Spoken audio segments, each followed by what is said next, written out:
A campanha do pré-candidato à presidência, Flávio Bolsonaro, acionou o Tribunal Superior Eleitoral para pedir abertura de investigação sobre uma suposta estrutura organizada de perfis falsos para impulsionar ataques contra o parlamentar e outros políticos da direita nas redes sociais. Rogério Marinho, coordenador da pré-campanha, se reuniu com o presidente do TSE, ministro Cássio Nunes Marques, Cássio com K. No encontro, Marinho defendeu a concessão de uma liminar que permita a identificação dos responsáveis pela operação. Acompanhe. Nós identificamos uma série de perfis falsos, inclusive de fora do país, que estão impulsionando centenas de milhares de reais, sempre com propaganda negativa. A pré-campanha diz ter comprovado a existência de 57 perfis falsos com mais de 4.600 anúncios pagos, no total de 3 milhões de reais e um alcance de 250 milhões de visualizações. Marinho, contudo, afirma ter indícios de fraude em mais de 20 mil perfis. Começo contigo, João. É previsível que isso aconteceria. Eu lembro de uma vez aqui no Faroeste, eu não lembro se a Maria já estava. Tivemos uma audiência de 120 mil pessoas. E era estranho porque as curtidas não acompanhavam e a gente só via subir. E o que foi? Um ataque de robôs que colocaram como que estavam assistindo, com poucos likes e muitas pessoas assistindo, teoricamente, o algoritmo derrubou, porque não tinha relevância, e foi um ataque claramente de alguns desses perfis que hoje estão aí sendo investigados. Gostaria da tua opinião. Pois é, Segre, o que a gente observa é que a tendência é que nada aconteça, infelizmente, né? Um aparelhamento total das instituições, porque a gente já imagina, quem que vai investigar isso? Vai abrir uma CPMI, igual foi feito naquela época a CPMI das fake news, que era o Frota e a Joyce Hasselman, me parece que não vai ser o caso. Então, tudo que a esquerda acusa, né, o petismo, o lulopetismo acusa, os demais são eles que praticam, né? E é notório, quando você observa perfis da direita, a quantidade que cresceu muito, né, de comentários da esquerda, né, xingando os perfis, né?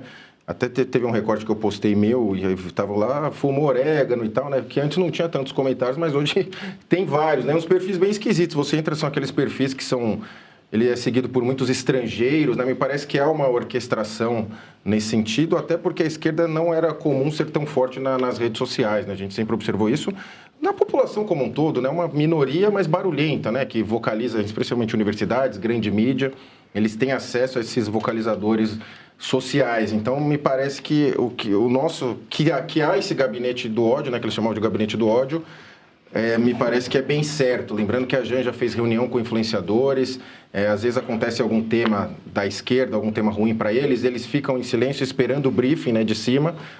Agora é para falar Bolsomaster, agora é para falar Vorcaro. Cada hora eles esperam o briefing e passam a atacar nisso independente do tema. Então, a nossa questão é quem que vai investigar isso, né? Quais serão as providências tomadas, já que a gente está com um juiz que tem um contrato, né, com a esposa tem um contrato, você tem outro que estava no resort, você tem uma bagunça institucional e a única sensação que a gente tem é que não vai acontecer nada, Segre, infelizmente.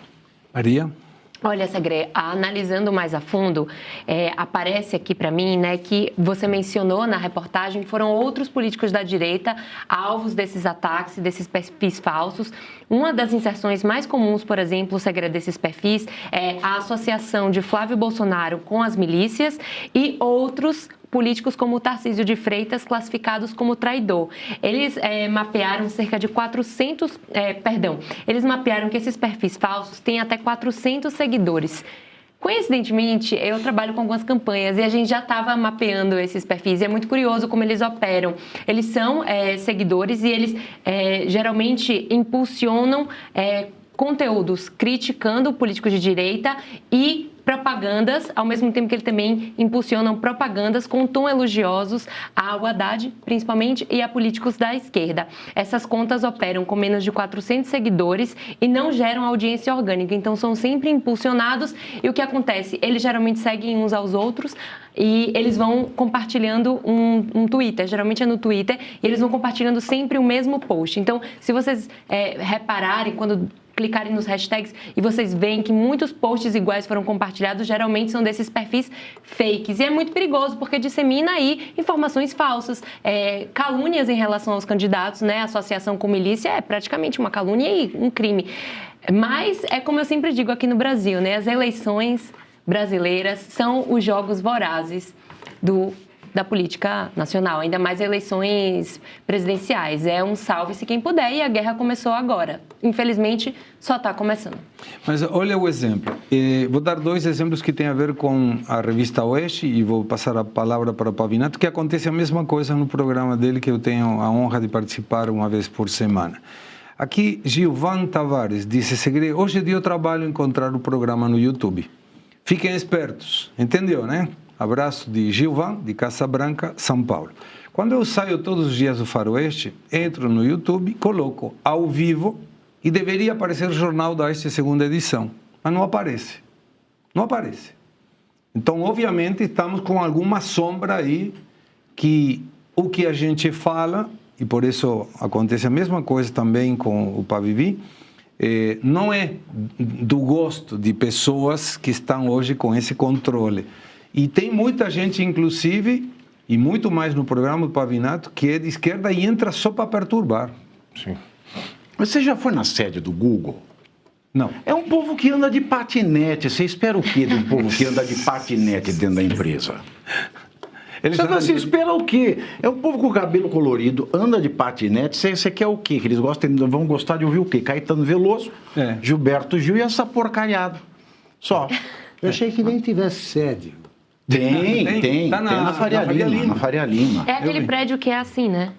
Exato, que tem um vão livre embaixo. É o MASP mais moderno. Pátio Mazzoli, uma coisa assim, me fugiu agora. Agora, teoricamente, Pavi, a esquerda reclama do discurso de ódio, do grupo esse que era formado para as redes sociais, mas está fazendo a mesma coisa. Discurso de ódio sempre existiu. E, óbvio, eleição sempre vai ter o pró e o contra. O que acontece é a falta de parâmetros. Você veja, se o Alexandre de Moraes fosse presidente do TSE, já tinha gente sendo açoitada em praça pública ou a plataforma já estaria fechada no Brasil. Ninguém teria mais alcance a plataforma no Brasil. E aí eu fico me perguntando também, será que o PL está a fim de resolver ou será que o PL não pode resolver e está fazendo algo pro forma? Em primeiro lugar, procurar o TSE. Procurar o TSE é procurar, em primeiro lugar, o presidente da casa, que é o Cássio Conká, e o Cássio Conká, vale lembrar, é aquele que disse que não vai pautar a revisão criminal do Bolsonaro para que isso não tenha efeito sobre a eleição. Mas é claro que a prisão dele foi feita justamente para atrapalhar a candidatura da direita e ele não quer desfazer esse mal feito da primeira turma do STF e ele disse que não vai pautar para não interferir nas eleições. E também nós temos o fato de que ele é o amigo de uísque do Lula, é o mais novo amigo de infância do Lula. Os dois se encontram, o Lula para falar do filho, que é o Ronaldinho dos negócios, e o Conká para falar do filho, que é o Ronaldinho da advocacia. E vale dizer também que o Cássio Conká deve 2 favores para o Lula. Ele deve uma nomeação no STJ e ele está pleiteando uma nomeação de um amigo ao Tribunal Regional Federal do Distrito Federal, ali da primeira região. Então ele deve muito para o Lula. E também tem mais, se o Cássio Nunes, ele ameaça fazer alguma coisa, existe um senhor chamado Mussolini da Moca, que também atende por Alexandre de Moraes, que tem 2 inquéritos na mão, o da fake news e o das milícias digitais. Esse caso seria um caso de milícia digital e, portanto, ele avocaria para si a competência disso. E sendo ele competente para tanto, se ele sentar-se em cima, não vai acontecer nunca absolutamente nada. E, por fim, a falta de respeito à Constituição patente, como sempre. A Constituição diz que é livre a manifestação do pensamento, vedado o anonimato. Eu não sei por que raio, por que diabo, eu não sei por que capeta, eu não sei por que maldição, por qual Exu, por qual pombagira, eu não sei por que a Constituição no Brasil nunca foi respeitada nesse sentido. Vedado o anonimato. Não seria possível ter... E essa coisa mais fácil, mais simples de fazer. A pessoa física tem que atrelar o CPF, a conta. Você não pode ter conta anônima. Mas por que não se faz isso? Tem a LGPD, a Lei Geral de Proteção de Dados. Tem o Marco Civil da Internet. Só que quem fiscaliza essas leis? O próprio governo não cumpre a LGPD. Eu fico recebendo o dia inteiro e-mail do TSE, eu fico recebendo o dia inteiro da porra do Ministério da Educação, eu já me desinscrevi do mailing 200 vezes e eu continuo recebendo e-mail deles. Isso é uma infração para a Lei Geral de Proteção de Dados. Então, o que fazer? O Brasil não cumpre a Constituição, tem a lei, precisa fazer uma lei para cumprir a lei, ninguém sabe se alguém vai cumprir a lei por conta da lei feita para cumpri-la, então a gente fica aqui feito bobos e tendo a certeza absoluta de que a eleição de 2022 foi uma eleição fraudada no sentido processual. Veja que não falo de urna eletrônica, eu falo que o processo foi dirigido para um candidato e está sendo feito a mesma coisa agora. Mas e mesmo assim, no caso da eleição de 2022, nós tivemos uma ingerência dos Estados Unidos claramente a favor, o USA e tal, das outras granas que apareciam por aí. Mas nessa eleição não estará. Você acha que pode ter um impacto importante qualquer comentário ou ação dos Estados Unidos para tentar que sejam transparentes as eleições? Então, isso é um outro problema, porque se você viu na outra eleição, um ministro que fez o que fez para açoitar em praça pública, tem gente que está exilada, tem gente que ainda está presa por conta de notícia falsa ou de ataque a autoridades em redes sociais, e agora a gente não está vendo isso. Foi problema lá, agora não é problema aqui porque está sendo contra a direita. A gente tem um outro problema com essa questão dos Estados Unidos, porque na eleição anterior aconteceu uma infração eleitoral seríssima. Uma das fundações que pertence ao senhor Felipe Neto, que foi contratada para fazer o chatbot do TSE, o Tribunal Superior Eleitoral, ela recebeu um dinheirão da Open Society Foundation, que é do George Soros, que recebia dinheiro da USAID. E esse dinheiro foi usado para a implementação do chatbot através desse instituto, que foi um intermediário dentro do TSE. E a Lei 24 da Lei 9.504 de 97, artigo 24, inciso 1º, ele diz que é ilegal qualquer doação monetária direta ou indireta de governo ou entidade financeira. A Open Society Foundation é uma entidade, recebe dinheiro direto, e recebia, no caso, direto do governo, e isso foi feito e ninguém falou. O TSE continuou como se ele fosse a virgem vestal das eleições brasileiras, estando contaminado com ilícito eleitoral irreversível. Agora, se os Estados Unidos falam alguma coisa, não se vai fazer uma ginástica para dizer que o apoio dos Estados Unidos é uma coisa imprecificável, mas que isso caracteriza um ilícito eleitoral, e eu não duvido que a gente chegue a esse ponto. E contra a soberania, né? Aqui ela fala de sempre. É verdade. Augusto por último, porque vocês sabem que as autoridades têm que falar por último. Só que agora o Alexandre de Moraes está usando uma toga que tem um rasgo no traseiro complicado. Por que tem um rasgo no traseiro? Não, mostra nada mais que a nudez. Né? Porque você se sente em público. Você mostrando o traseiro, você não fica bem. O que seria pior, Augusto? Ele mostrar o traseiro desnudo ou o fio dental? Nossa Senhora. Eu não quero nem imaginar essa cena. Você conseguiu piorar. Eu acho que o Brasil não está mais em 2022. Eles não vão repetir a proeza, né? Não vão repetir a façanha. Vão tentar. Acho que não conseguem. Mas o Pavinato disse tudo, né? Você resolve esse problema com com uma lei de um artigo só. É vedado o anonimato. Mas é só isso, eles não vão fazer isso. É só colocar o CPF e agora, acabou. veja bem, tem também outra vantagem, a oposição. Eles, imagina, eles escolheram como um dos chefes desse setor aí o Janones. O Janones é um caso de polícia, né? Um capivara ambulante, tem que ser preso. Esse cara, então eles não têm limites. Não. Agora, eles vão ter que falsear verdades aí para falar da gente. A oposição basta contar a verdade, difundir a verdade sobre o que é o Lula. O Lula é ladrão, por exemplo, condenado em 3 instâncias por diferentes juízes, é ladrão. E o Bolsonaro é acusado de genocida e isso pode. Não pode dizer que o Lula é ladrão. Toda vez que isso aí aparece, entra em discussão no Oeste Sem Filtro, eu digo, olha, Então eu quero que me processem. Também por calúnia, injúria, difamação, Não qualquer pede, coisa. não pede que está mas eu pedi acontecendo. faz tempo já, eles não têm tempo para mim. O Lula é ladrão. Está lá, provado e tal. Pois bem, basta dizer isso.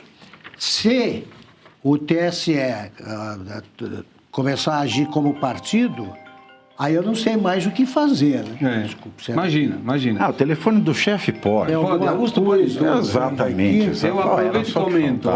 Qual e a gente insígnia... tira, não, resolvido. Não, então continua. Só para completar.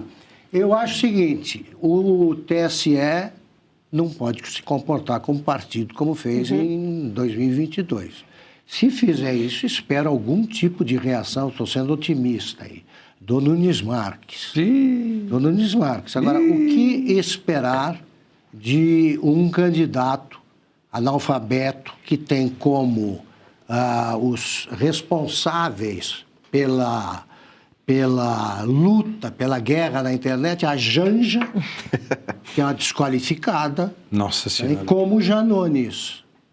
Aliás, eles deviam estar juntos, né? Um foi feito para o outro. Deveria mesmo. E se você pudesse ter acesso aos bastidores do Sem Filtro e conversar direto com os comentaristas e âncoras da Oeste? Agora, isso é possível com o Clube de Membros do nosso canal no YouTube. O clube foi criado para quem quer dar um passo além e fazer parte de uma comunidade exclusiva. São 3 níveis de assinatura, pensados para aproximar você da nossa equipe. No plano apoiador, você ganha destaque no chat, figurinhas personalizadas e acesso a publicações exclusivas na comunidade do canal. Quer estar ainda mais perto da Oeste? Nos níveis Engajado e VIP, nós liberamos acesso às lives fechadas com nossos apresentadores e comentaristas, nas modalidades mensal ou semanal. Você também participa de sorteios de livros e produtos da Oeste, além de acesso antecipado a vídeos e a uma visão direta dos bastidores do programa Oeste Sem Filtro. Faça parte do nosso clube de membros e tenha acesso a lives exclusivas comigo e com todo o time da Oeste. Se você acredita na importância de um jornalismo livre, independente e comprometido com os fatos, clique agora no botão Seja Membro e conheça todos os detalhes e vantagens de cada plano.